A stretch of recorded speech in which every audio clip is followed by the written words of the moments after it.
Hello, this is Chaplain Shelby. Join me for this week's devotional entitled Sailing or Sinking. You know, life has a way of throwing a lot of things at you. Some of the time, those things just roll off you like water off a duck's back.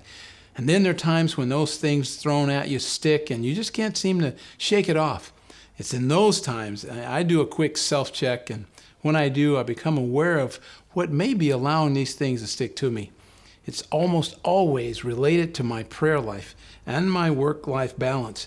And when these areas of my life are healthy, it's as if they serve as a vaccine against the diseases that I regularly confront. The disease of pride, selfishness, anger, unforgiveness, laziness, lust, faithlessness, and a number of other life-draining maladies. These pose an even greater danger when my prayer life and my work-life balance are deficient. And when I finally get to the end of myself, I back up or I sit down and I take a brief inventory of how I'm spending my time. In those honest, quiet moments, I ask myself, where am I? Where is my relationship with the Lord? How long has it been since I talked to Him and dedicated some time just to hear Him? You know, pastor and author Timothy Keller wrote a book entitled Prayer. Near the end of the book, he covers what he calls the practice of prayer. And he asks this question, where are you? I'd like to share an excerpt from that chapter, and I quote, I often ask Christians to evaluate their situation with regard to prayer by using a metaphor. Imagine that your soul is a boat with both oars and a sail. In this case, here are 4 questions. Number 1, are you sailing? Now, sailing means you're living the Christian life with the wind at your back. God is real to your heart. You often feel His love. You see prayers being answered. When studying the Bible, you regularly see remarkable things and you sense Him speaking to you. You sense people around you are being influenced by the Spirit through you. Secondly, are you rowing? Now, rowing means you are finding prayer and Bible reading to be more of a duty than a delight. God often, though not always, seems to be distant, and the sense of His presence is fairly rare. You don't see many of your prayers answered. You may be struggling with doubts about God and yourself. Yet, despite all this, you refuse self-pity or the self-righteous pride that assumes you know better than God how your life should go. You continue to read the Bible and pray regularly. You attend worship and reach out and serve people despite the inner spiritual dryness. Then are you drifting?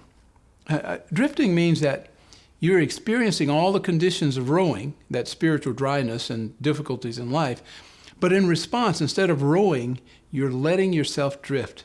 You don't feel like approaching and obeying God, so you don't pray or read His Word. You give in to the self-centeredness that naturally comes when you feel sorry for yourself, and you drift into self-indulgent behaviors to comfort yourself, whether it be escape eating or sleeping or arrogance, deviant sexual practices, or whatever else, a number of things. And then lastly, are you sinking? Eventually, your boat, your soul, will drift away from the shipping lanes or out of the current, as it were, and truly lose any forward motion in the Christian life. Then numbness of heart can become hardness because you give in to the thought of self-pity and resentment. In some major difficulty or trouble were to come into your life, it would be possible to abandon your faith and identity as a Christian altogether.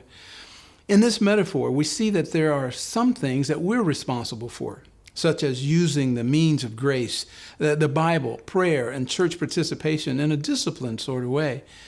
There are many other things that we do not have much control over, such as how well the circumstances in our lives are going, as well as our emotions. If you pray, worship, and obey despite the negative circumstances and feelings, you won't be drifting. And when the winds come up again, you will move ahead swiftly. On the other hand, if you do not apply the means of grace, you will at best be drifting. And if storms come into your life, you might be in danger of sinking. In any case, pray no matter what. Praying is rowing, and sometimes it is like rowing in the dark. Now, you won't feel that you're making any progress at all, yet you are. And when the winds rise again, and they surely will, you will sail again before them. unquote. I love what James in chapter 5 has to say about prayer. From the Message Bible, beginning in verse 13, it reads, "Are you hurting? Then pray. Do you feel great? Then sing.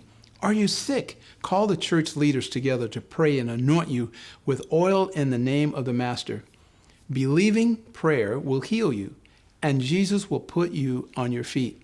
And if you've sinned, you'll be forgiven, healed from the inside out. Make this a common practice. Confess your sins to each other and pray for each other so that you can live together whole and healed." The prayer of a person living right with God is something powerful to be reckoned with. Guys, as a team, now more than ever, we need to pray, not only for ourselves, but for each other. I believe it will make a difference in our personal lives, with our families. I also think it will have a tremendous impact on our organization. So I'm starting with this team.